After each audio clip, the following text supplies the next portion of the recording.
I can't believe, and I genuinely can't believe, it's 10 weeks already.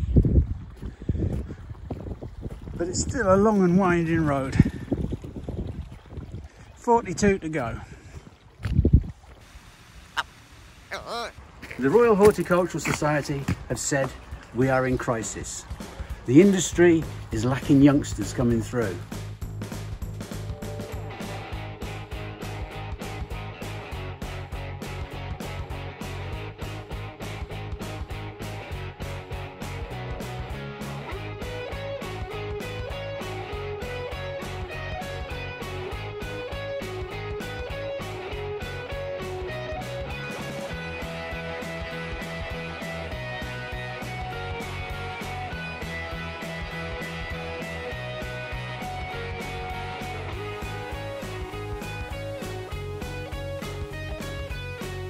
This is Eggleston Hall Gardens, and over the next 12 months we're going to take you on a journey of what it's like to run a nursery garden.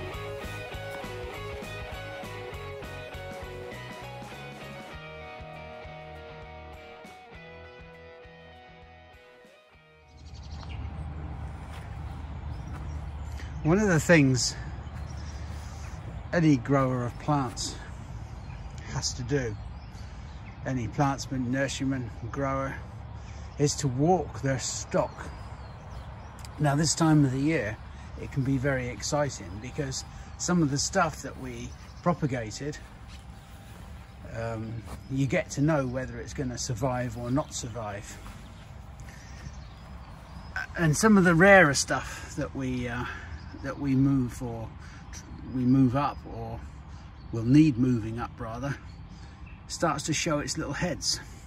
You can see here, this is a lovely plant called, it's a false Solomon seal called Smilacina racemosa, and you very rarely see it, certainly not in garden centres, and you can see they're just starting to poke their heads through.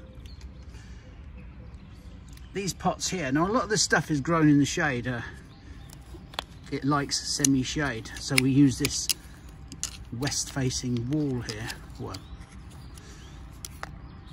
and this is Valaria Grandiflora, and although it's got liverwort over the top, I can tell there's young plants coming through.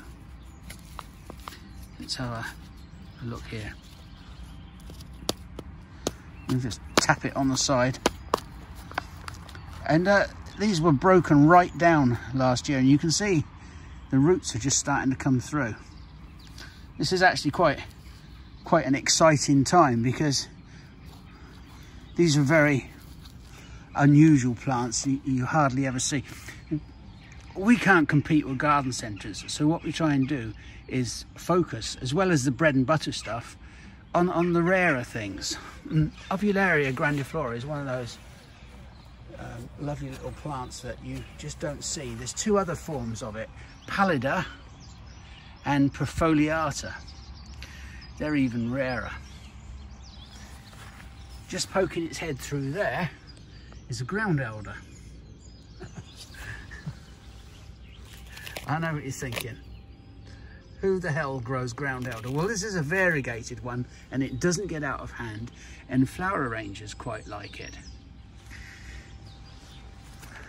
There is a nice variegated hellebore. Various primulas. These young primula divisions will need either moving up or putting out for sale at a cheaper price. This is Gear White. Look at the little flowers on that. Pretty little thing.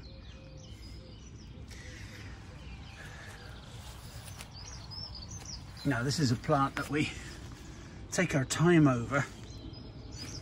I don't know when these were sown. Let's have a little look. Molly the Witch. 2 years ago, April 17. So it's coming up to nearly 3 years to get them to this stage. This is a peony, and it's called Mlokosviciana. Yeah, it's commonly known as Molly the Witch because people can't pronounce Mlocosviciana. Well, I certainly can't spell it anyway. So 3 years, and they're making nice little plants, so we're going to move those up to 1 litre plants. 1 litre pots, not plants. You'll have to excuse my jumbling words up. It's a problem that I have at the moment. And there's Thomas, while he was on one of his placements, I'm not going to say where, nicked a load of peony seeds. And so we have some rare peonies here. Again, they've been a year or two to develop. Peonies are quite slow. And here we have a couple of crates of, now these have been about 3 years as well. This is a veratrum. You can see the pleated leaves. Something's had a bit of a nibble at that, but I'm not too bothered. Again, they're just starting to come through. We'll take them down the potting shed quite soon, and we'll top dress them. We'll take this top layer of crappy soil off. It's a bit frozen this morning. There, let's have a look. And you can see, and there is the plant. And then we'll redress it with some clean compost. As I say, that's a little veratrum. They'll probably sit for another year. I haven't decided yet. Probably not big enough to move up. Some slightly bigger peonies. There's a very nice Primula Shiboldii just starting to come through. So we go right along the wall. Centaurea, there's a very nice Centaurea, but it's the golden form. When that gets a bit of sun on it, that's going to turn a nice bright gold, and the lovely blue flowers, cornflower blue. So yeah, that's one of the things we need to take stock of this time of the year, every year, to see. There's an old saying in gardening and in horticulture, and that's to keep things moving. So if something's in growth, try and keep it moving. Don't check it. You know, you don't want it getting dry or not having enough nutrition in its pot, or being in too small a pot so that it gets a check. It just sits. Once it does that, it tightens up. It becomes a little bit anal and gets all up itself. I'm trying to put this into simple terms so you can visualize how plants feel, but if you actually keep them moving, you see that before it gets pot bound, you just there's a prime time, and people that have been growing plants a long time, they get to feel that. It's instinctive. It's like when you plant something, you instinctively know when it's been planted well. It feels right, it feels good, the plant feels happy. I'm not talking about talking to the little fuckers. What I'm talking about is just the instinctiveness of anything you do with plants. And that comes with time. Some people pick it up very, very quickly. Some people never pick it up. But yeah, it's instinctive. Keep them moving. Keep the plants growing, just tickling away, and they'll be happy.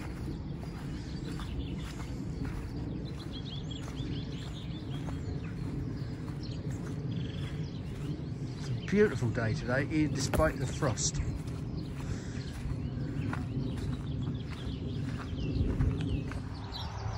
Yeah, so sometimes you just notice things when you're walking around the nursery on a morning, and you kind of notice how these delphiniums, these last few weeks, they have now started moving on, starting to really shoot away.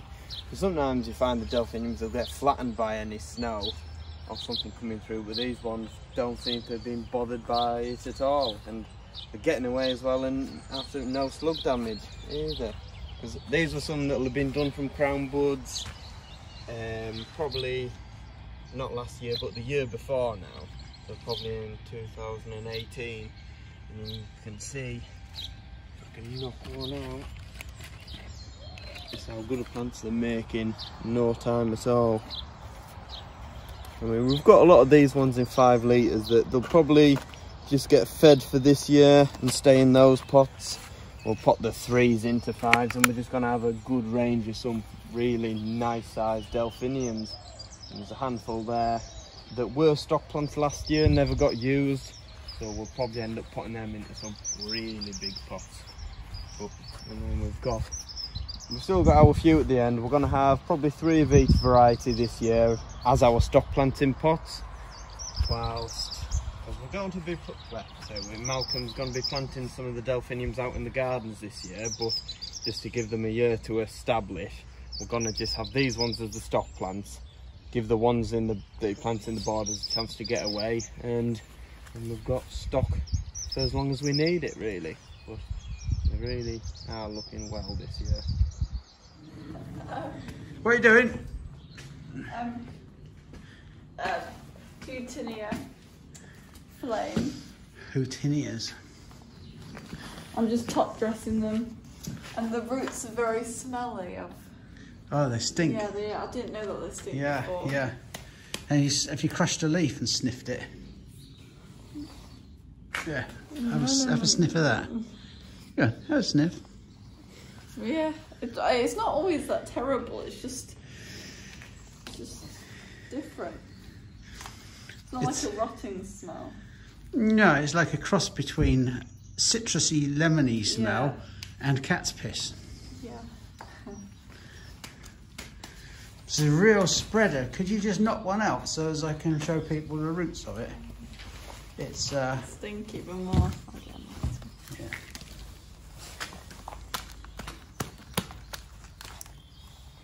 You can see those. Look at that. Can you turn it on this side? You can see how they spread and they walk. This is a walk-in plant. There you go, Malcolm. Yeah, it walks. It puts on these underground runners and they pop up everywhere. It's very pretty when it's in flower. Sorry, not in flower, in leaf. It's just starting to come through. Houtinia cordata, flame. Thank you for it. At the moment we're moving the bulbs from the top of the garden. It's much drier up here and the drainage is much better. And we have a bed behind where you are at the moment full of bulbs, and they're just, a lot of them are starting to pop through and some are starting to flower. So we're actually going to bring them up and move them down into prime selling areas near the shop. So hopefully we'll get some very quick sales on those. But I'm having to take them down with the tractor and trailer from the other side of the wall because it's quite a long journey to barrow all this lot down.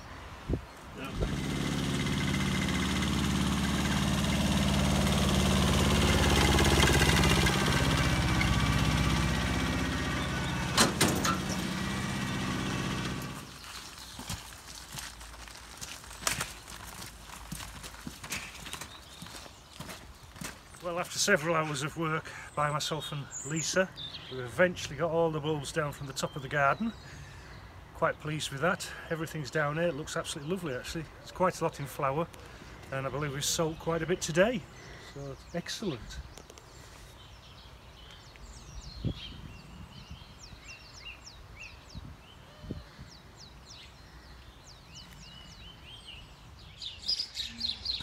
Lisa has been here cleaning off this bench and also cleaning our pots with they get a bit of an algal growth over the winter, so she's pressure washed all of these and they're looking really nice again now.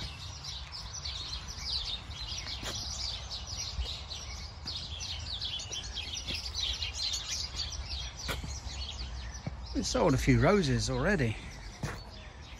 People know that we get them in at the end of February, and when we get them in then, they get the pick of them if they get in straight away. You get the choice of varieties. David Austin just allow us, they have a list for ordering direct, and they have another list for people like us. They're nicely presented roses. They're fantastic if you want to give a present because they're so well displayed.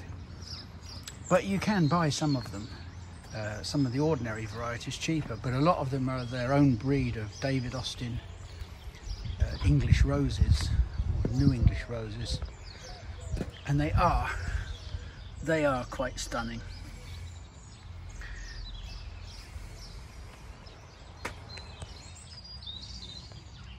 This is a particularly nice crocus. This is one called Joan of Arc, and it has it's a lovely clean white, and it has these golden stamens in the middle. It lasts quite well, and if you look down there you can see it sends up blooms over a period of time. You can see the young blooms coming through, and they last really well. It is a really nice one. This is the striated Pickwick, really old variety.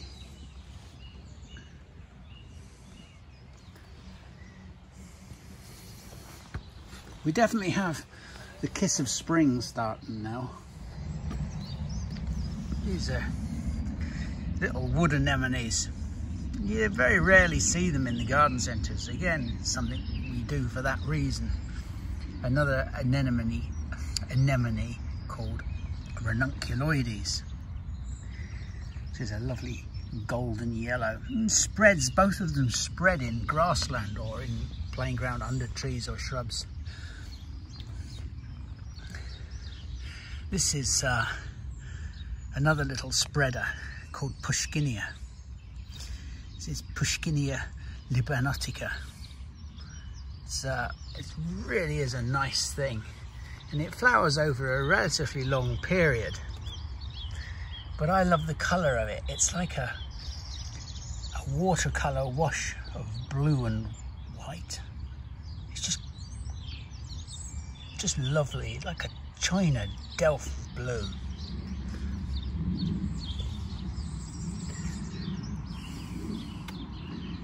The ordinary tater-tate daffodils. These are just they have a massive bloom ready to pop another week or two. The fritillaries, the Crown Imperials, they're really starting to move now. They do very well for us. People like them, but they do smell like cannabis, as I've said before. Coming into growth, the Japanese dog-tooth violet pagoda.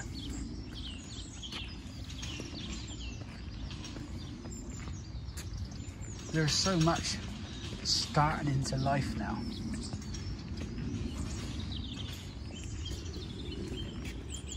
Crocus,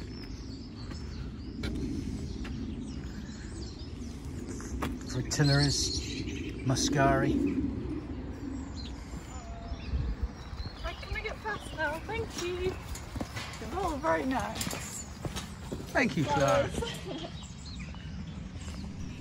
Radio 1. The Live Lounge. Lizzo, because I love your Radio 1. I'm sure all of you took the piss out of me. You took the piss out I of me. took the piss because you straddle it, and that's just wrong. Noise off. Like, you straddle it, that's just wrong. No, you took the piss out of me when I got that seat. That's a kneeling stool. And now, who's using it? What did I say exactly? I think you'll have to bring it up. You called me a geriatric old fucker.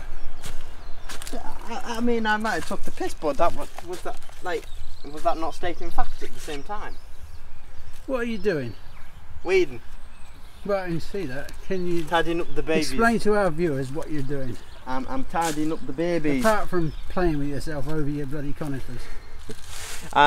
These have just sat like this all like from autumn till winter quite happily, so I'm just having to move them off this bed because it's going to get pressure washed, and also just want to tidy up all the leaves as well because I've got all the leaves around them and just making them look untidy really, and just it's absolute haven for. Will some of these get moved up?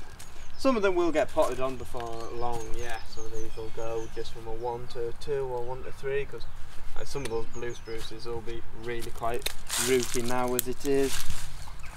Some of them might just sit a little longer.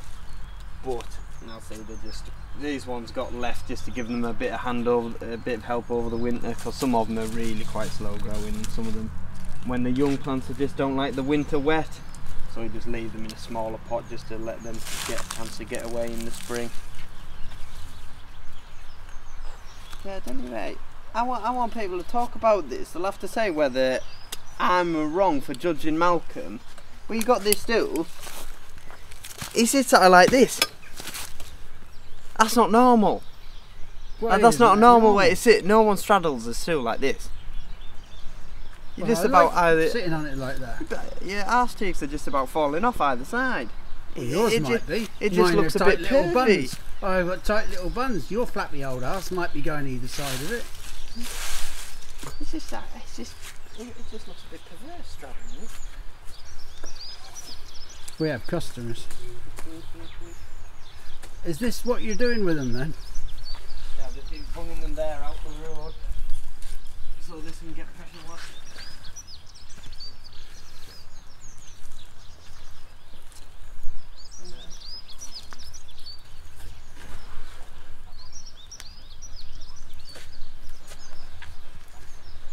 You're like a little old man sat on that stool.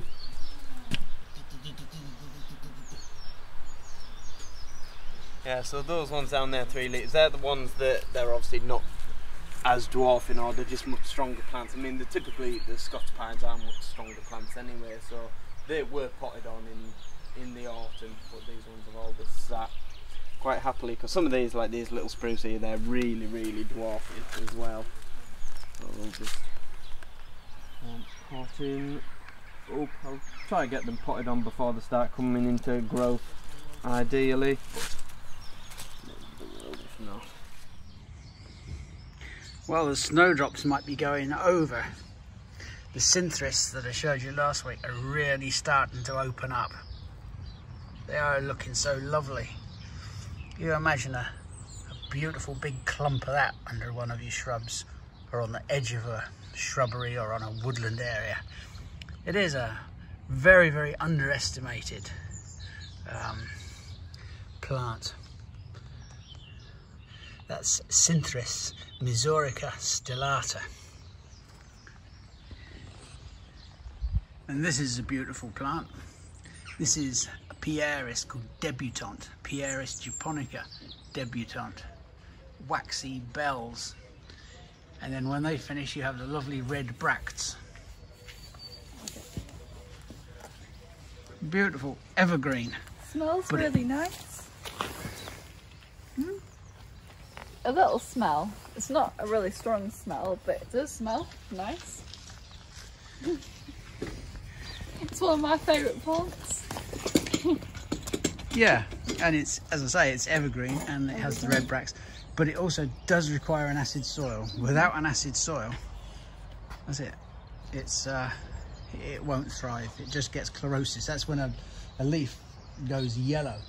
Rhododendrons that are grown in lime or Pieris, they suffer from chlorosis. You're right. That's very interesting. Thank you very much, Clara. I'm glad you appreciate it. Hey, little pheasants over there, my friend. You haven't given him a name then, like you did that bloody grouse. Doris. Doris. Doris. Let's have a look at Doris. The birds are my friends, you know. What did you call that grouse? Doris. No, the grouse, not the pheasant. Trevor. Trevor. We'll have to have a look at Trevor. And that's Doris, is it? Fuck me. What do you mean, hello? No pack. Trevor. Hello. Say hello. I can't get over that. Hello. How are you? Good. Oh my god. He is saying hello, isn't he? He said I am good when I said how are you? Are you good? Hello. Wow, it doesn't work anymore. Hello. Oh, I know.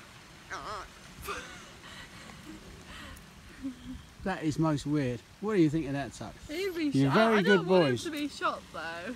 Well, he probably will get shot. It's a grouse moor. Yeah, but he's so friendly. But these won't touch him. You're very good dogs. See, they won't touch grouse or any birds. Well, if I'm there, I don't know if they have the odd one on the side. He's a chatterbox, that one. This is a box called Buxus Sempervirens. It's the taller growing one. It's not the Sempervirens Fruiticosa, which is the little dwarf. It's just a straightforward Sempervirens, which is fantastic for topiary work. You know, if you're making shapes of, you know, peacocks or cocks or you know, male chickens, or just anything, any topiary work, spirals, things, because it's quick growing and it's dense. But the one I like, and it's just as quick growing, is this one. And I actually mixed up the labels, but it has a lovely golden edge to the leaves, and when the sun catches it, it's actually really, as far as a box can be, beautiful. It has a really lovely feel to it. It glints at you. Okay, a little project for the afternoon whilst the rain is coming down is we have these boards here which just slot onto the bench here, and the problem with them, with all the watering over the years, is you can quite clearly see they're all rotting away. So now I need to replace periodically certain boards. It's part of the ongoing maintenance. We have some nice boards which I'm going to measure up with the width, and the way I do that is I offer it up, make sure it's nice, and I get a perfect 90-degree angle with the saw, like that. I can make a mark. If I wanted to make a 45-degree angle mark, I could do that as well. But and your thumb always against the start mark.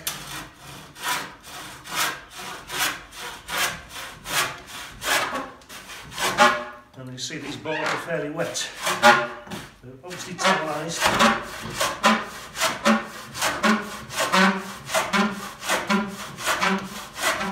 Always trying to use a long saw motion.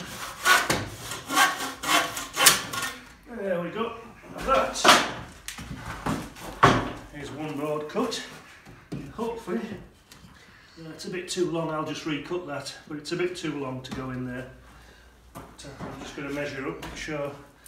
Yeah, oh, so that's the one. That's the one I cut for there. So that just slots in nice and neat. And all I have to do is another 13 of those before I go home. Wish me luck. Right, yeah, well, we've replaced a lot of the boards here. The timber, as you can see, quite a lot all the way along there.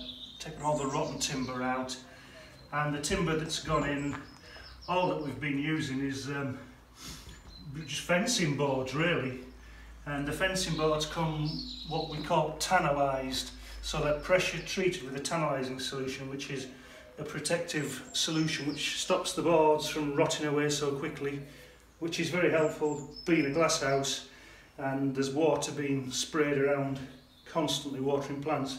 So we need to get quite a few years out of them wherever possible. Hopefully they'll do 10 years, hopefully. Just me and Helen in the potting shed today. Thank God, it's just like old times. Just explain what you do, will you? I'm just cleaning the pots with surgical spirit. So these are old pots that we are reusing. And we've removed the old labels, but to get the stickiness off the backing of the labels, a bit of surgical spirit on a bit of tissue, and just keep rubbing it to remove it, and then the new labels will stick perfectly well for however long we need them to stay on for. Otherwise we find that the new labels come off very readily. Especially when we're trying to reuse as many pots as possible. It's really important these days to try and think like that. And these black ones can't be recycled, can they? Is it? No. Yeah. So we have to use these jobby coloured ones. These bloody taupe things. They're all right, but do you prefer black or do you prefer... Oh, I like the taupe because you can if they're broken with the taupe ones, you can now put them in the recycling bin. Yeah. Yeah, that makes sense. Because I hate to think how much plastic I have put in those bins over the years, and I've always felt really terrible doing it. Well, you should do. But you had no choice. You're probably responsible for global warming. Not Climate change, all on your own. All on your own. You bastard. Not half as much as you, because you're a damn sight older than me. Kia, can you hold this phone a minute? Record this, because it's all right, it's recording. Oh, that way. Yeah. Oh. We are this week going to focus. Oh, I've got to sit down. We're going to focus primarily on delphiniums. So if you don't like delphiniums, you might want to turn the bugger off now, because like there's a lot of delphinium stuff this week, and there ain't no delphinium flowers in it.